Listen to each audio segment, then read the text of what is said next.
Why do so many people stay in relationships that are clearly destroying them? Why do we stay with people who manipulate, gaslight, and emotionally drain us long after we know the truth? Now, the answer is simple, guys. It's just not easy to face. It's fear. That's right. It's fear. It's fear of being alone. Ever heard of that one? Fear of being alone. Today's videos, we're going to go ahead and unpack the real reason why so many people just like you stay tied down to these narcissists, psychopaths, manipulators, and emotional predators, even when deep down they know it's killing them.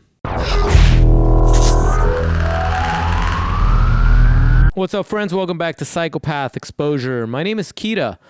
First, let's go ahead and talk about what this fear of being alone actually comes from. You see, most of us weren't actually taught that being alone was necessarily safe. We were taught that being alone meant being unwanted, unworthy. Did I say unworthy? I meant to say unworthy and abandoned. Some of us, this goes way back into childhood, let me tell you. Maybe we had parents that were emotionally unavailable. Maybe we were only given or shown love when we performed, when we lived up to someone else's standards, when we pleased them, when we behaved. So what happens? You grow up believing that love must be earned and that being alone equals failure. And today's society, and not just today's society, so all generations that we've lived through. If you didn't end up married with a white picket fence, the house comes before the white picket fence. You don't got the kids and the dog and the 2 cars, you're a failure. If you don't have that by age 29, you're a failure. Then the age got pushed as generations went by. Now, mid-30s, you don't have that, you're a failure. If you're well into your 40s, you don't have that, you're a failure. You see a lot of people are like, this is my second or my third marriage. Still trying to make it work, and it always gets worse. It just never works out because they feel that it's a failure. If they're not married by a certain age, they failed in life. They failed in this life. And they really believe that. And you know what? That belief ends up becoming the breeding ground for trauma bonding. It primes us to ignore red flags and to tolerate abuse. And you know who loves to abuse people that are afraid of being alone? Narcissists, psychopaths, toxic people, users, manipulators, emotional predators, scumbags. And those are the people that you see a lot of 30, 40-year-olds dating, and even though they know the relationship is abusive even, they're just not going to get out of that situation. They come to me in my coaching program, and they're wondering what went wrong, and they're telling me what went wrong. I'm like, did you just hear what you just told me? You listed all the things that they did, all these things that should have been red flags, things that no one signed up for. So then I ask you, why are you still together? Why won't you leave? Oh, I don't know, I just miss him. You miss him?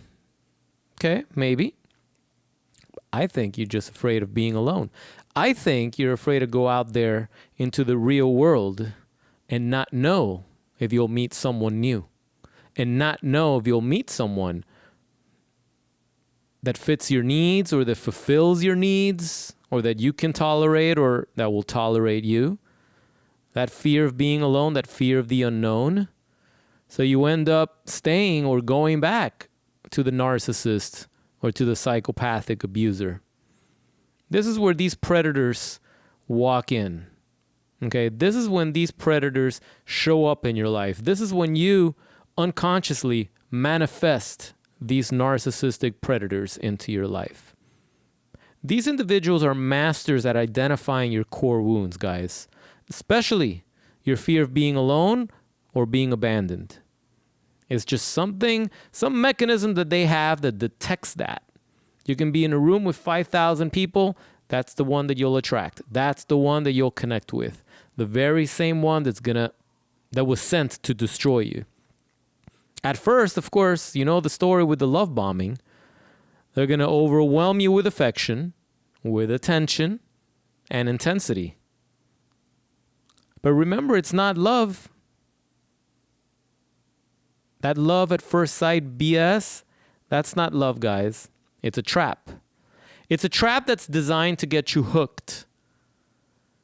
Once the narcissist or the psychopath knows that you're afraid to be alone and they've got you hooked and they know that you're bonded to them, now they'll start pulling away.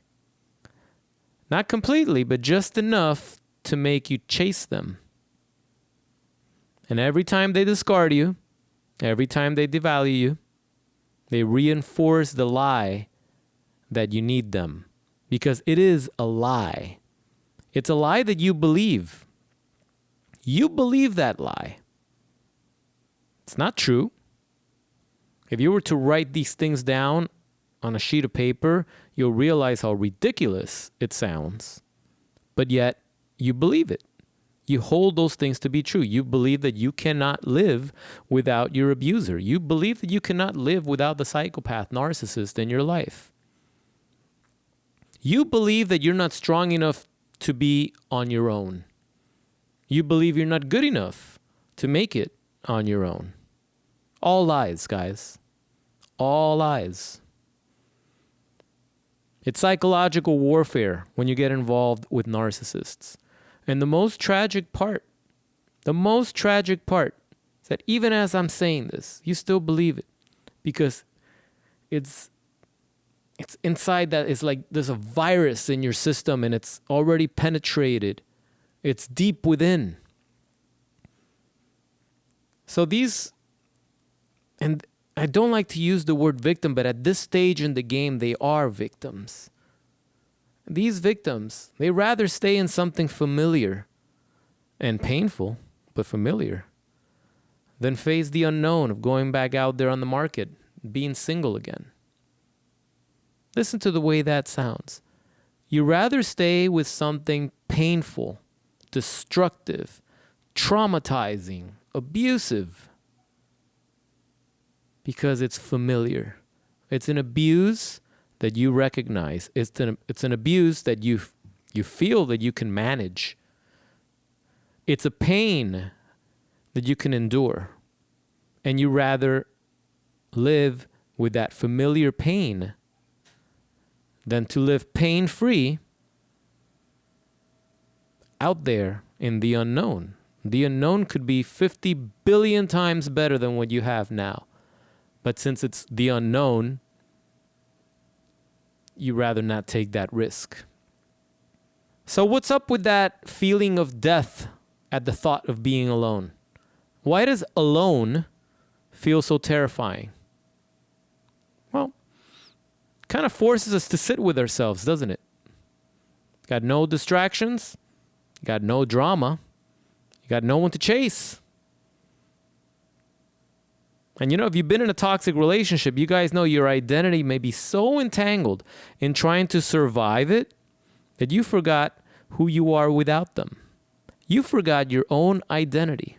This is why a lot of people turn to the narcissist to understand who the heck they even are, because they have forgotten who they are. The longer you stay in a toxic relationship with a psychopath narcissist, the less of yourself you're going to recognize when this is all over. And here's the thing. Even though you think being alone feels like death, being alone really doesn't hurt. You know what truly hurts? Being disconnected from your true self. That's what really hurts. And to know that a scumbag predator, a low-life psychopath narcissist did this to you. That's the sad part. But once you start reconnecting with your own values, with your needs, and you feel that peace once again, then being alone becomes powerful. You will appreciate being alone. That's what the narcissists do not want. Because they know that once you find that power, the narcissist loses their grip. But when you find yourself, you'll understand that being alone and being lonely are two totally different things. Alone and lonely are two totally different things, guys. Being alone is pretty damn awesome. Being lonely sucks. But I guarantee you that lonely feeling is transient. It goes away. Sometimes it comes and it's strong and it overwhelms you. It's consuming you. And other times it's fleeting and it just goes away and you have a great day and you don't feel lonely and you're still alone. It's not that scary. It's not scary at all once you get used to it. So if you're stuck in the cycle, what can you do? Well, number one, you got to stop romanticizing that toxic relationship with your narcissist or with your narcissist ex. You're romanticizing this in your head. When they come back, you realize you're back in the same crap. But when they're gone, you start idealizing them or re-idealizing them. Kind of same way the narcissist does to their victims, isn't it? When the narcissist discards their victims, they start to re-idealize them and they hoover. They try to weasel their way back in, only to commit the same acts of infidelity and betrayal over and over and over again. It plays out the same. So you got to remind yourself, that wasn't love. What you were in, that situationship that you were in, I don't care if it was a marriage. If it's with a psychopath narcissist, that's a situationship. It was all about control, confusion, and dare I say addiction, because you were addicted to that intensity. You were addicted to those highs and lows. It's very addicting, like a drug. Second thing you got to do is reframe that being alone as a bad thing. Reframe it as some sort of a detox instead of a punishment, because it's not a punishment. You're detoxing from this spell, this poison that was consuming you during the course of that narcissistic relationship. And now you get some time on your own to cleanse, to detox. It's actually a good thing. You're not lonely. You're healing. You're learning to sit with your own energy without needing someone else to distract you. Sometimes that distraction comes with arguments and fights. Who the heck wants that? You don't even realize how detrimental to your health constantly arguing and fighting with someone really is. But you get addicted to it. And you confuse that with love. You think, well, if they're taking the time to fight and argue with me all the time, that means they actually love me. That means I mean something. Otherwise, I would not exist. If they felt indifference towards me, then I wouldn't exist. And they don't love me. You see how it's like a brain hack in reverse. So think about that. The third thing you got to do is you got to start surrounding yourself with higher quality people, people that you feel safe around.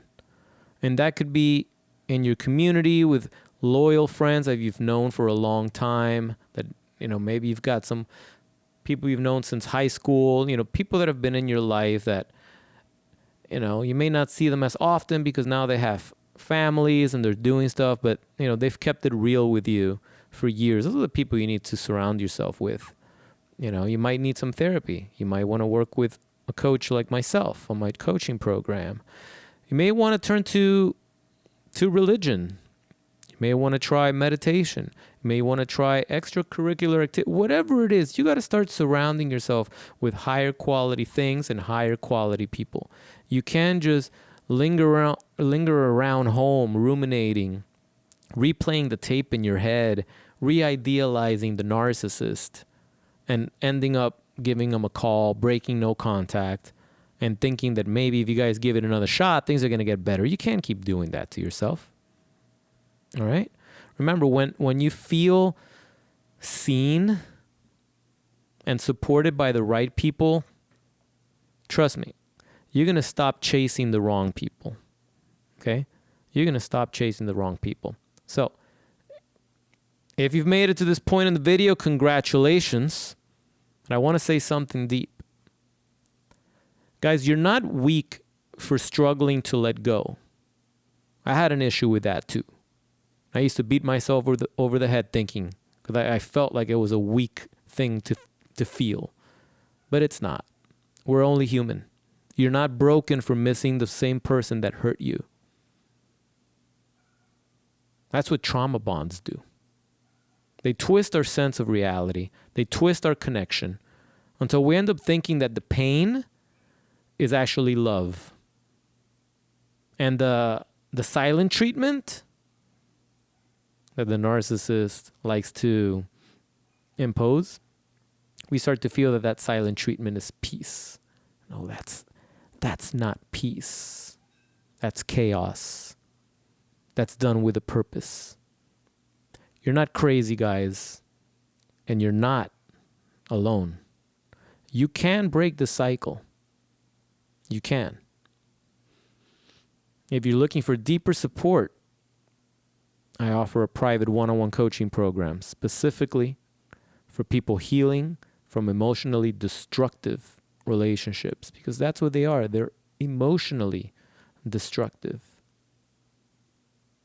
Whether it's been months, whether it's been decades, trust me, we can untangle the mental fog and start rebuilding your life.